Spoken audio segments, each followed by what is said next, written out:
Hi friends, in previous video we have discussed about torque, and torque is defined as tau R cross F. So torque is analogous quantity.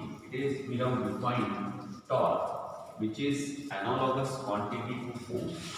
Torque is analogous to force. Torque is equal to R cross F. This one. Now in this video we are going to discuss angular momentum. It is 7.712. 7.72 angular momentum.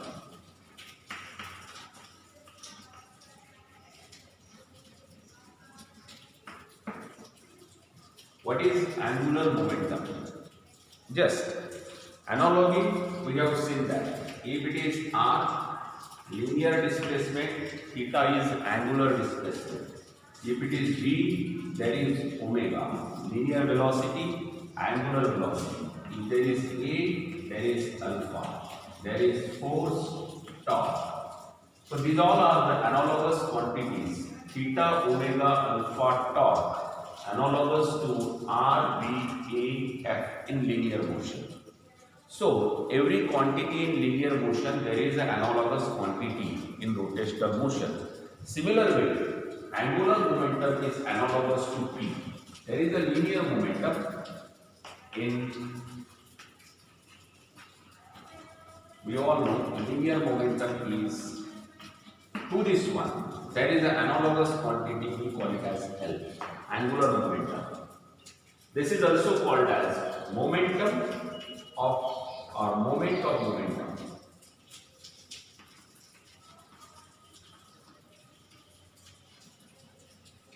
This moment of momentum L, we can define it same line, that is L is defined as R cross P, vector product of this R cross P, linear momentum. It becomes the definition of angular momentum.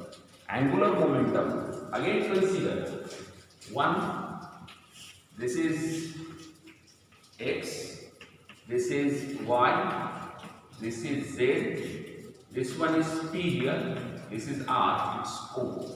This one is the position vector of particle p. Now, this particle p has a mass m and velocity, so its a linear momentum becomes m into v. At this one, suppose that one force is acting in this direction, r is in this direction, this angle is theta. Force is acting in this direction. So now, I make it, this is.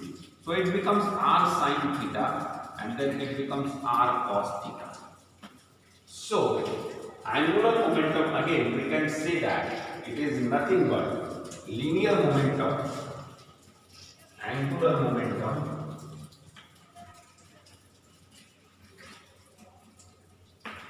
is equal to linear momentum into perpendicular distance. It is not the distance itself, it is a perpendicular distance. It becomes r sine theta. Therefore, it is p r sine theta. So, L is equal to p r sine theta. All these three things are vector. Therefore, we represent it is r cross p. Angular momentum is perpendicular to both p as well as r. We can see in this one, there are two angles between f and r. One is theta, one is 360 minus theta. One angle in this one is theta, other angle is 360 minus theta. Smaller angle always we choose. In this case, we consider smaller angle in this one. Angular momentum is vector product of r cross p. That is, it's r is known as r and p is known as momentum of the particle.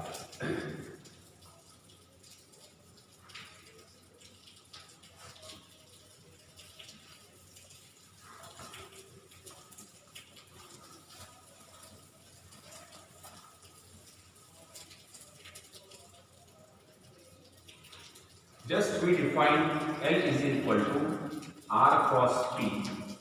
So L is equal to RP sin theta.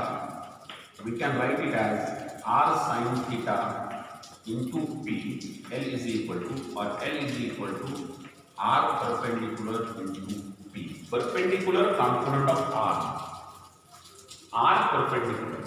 Similarly, this L also we can write it as L is equal to R P sin theta.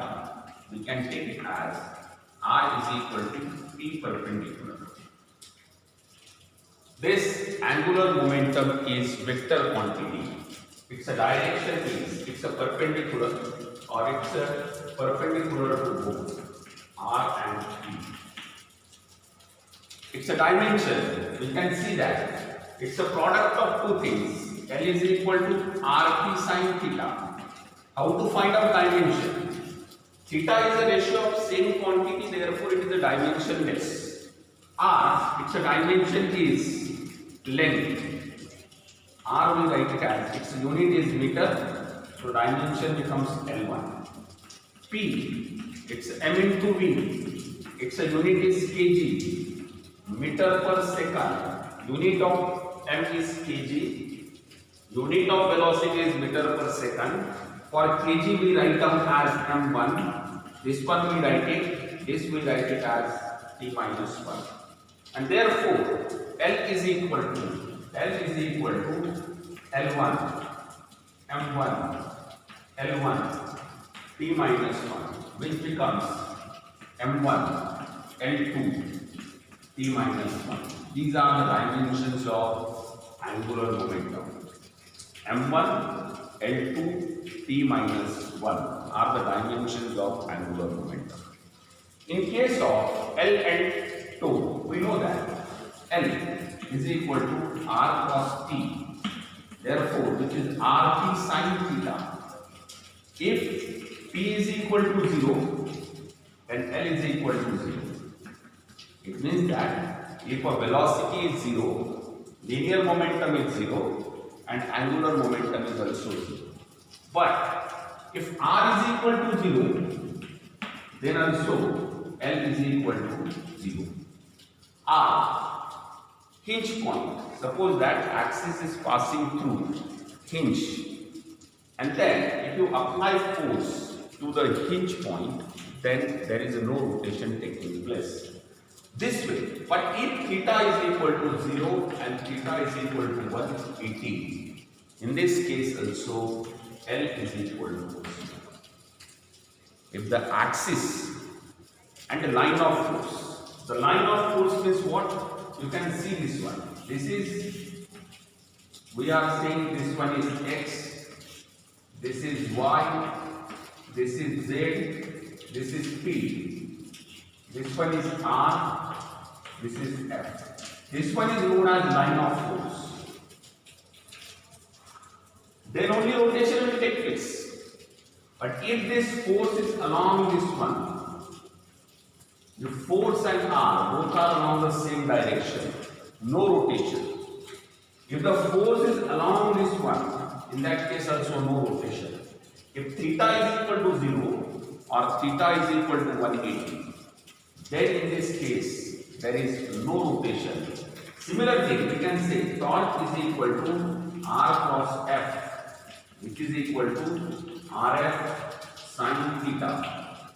Torque is equal to 0 if R is equal to 0 or F is equal to 0. No doubt. But torque is also equal to 0 if R is not equal to 0, F is not equal to 0, but theta is equal to 0 or theta is equal to 180. Torque is equal to 0 in this case. So this is the case if this one force is along the axis or parallel or anti-parallel, then the torque is 0. It cannot produce any rotation. Now let us see, let us derive equation between torque and angular momentum.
relation between angular momentum and torque.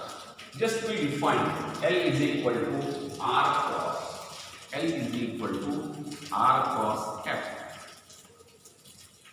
I am taking differentiation of this one, dl by dt, which is equal to, it is a differentiation of angular momentum, ddt of, it is equal to ddt of R cross F.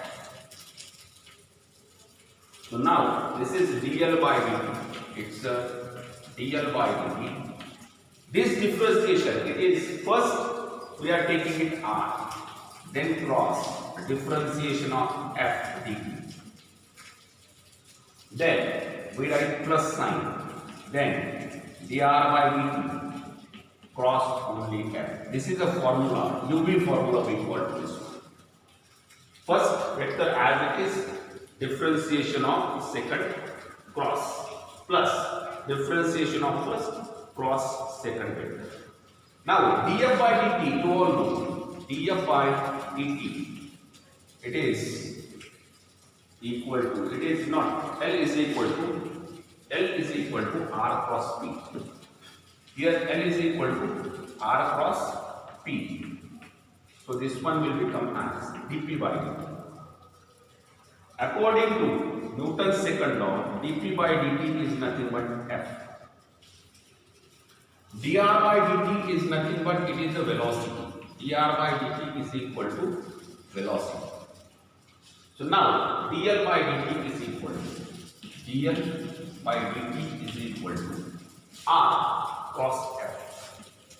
R cross F.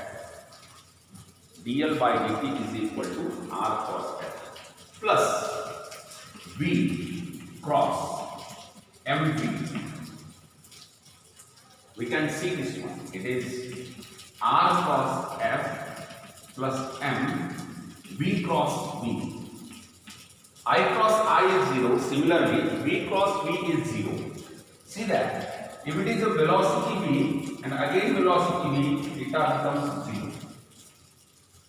Whenever we are taking cross product of vector itself, then V cross V is equal to 0. It becomes R cross F plus 0. We get it. dl by dt is equal to R cross F. R cross F is nothing but torque. Therefore, it is torque is equal to, this one is torque is equal to dl by dt, and this is nothing but, it's Newton's second law in rotational motion. So torque is equal to dl by dt, and this is known as Newton's second law in case of rotational motion. So we got it. This is dl by dt is equal to torque. Newton's second law for linear motion is, here also the analogy we get it. Torque is analogous to force and angular momentum is analogous to linear momentum. We get it here, Newton's second law. That's all about this angular momentum. Thank you.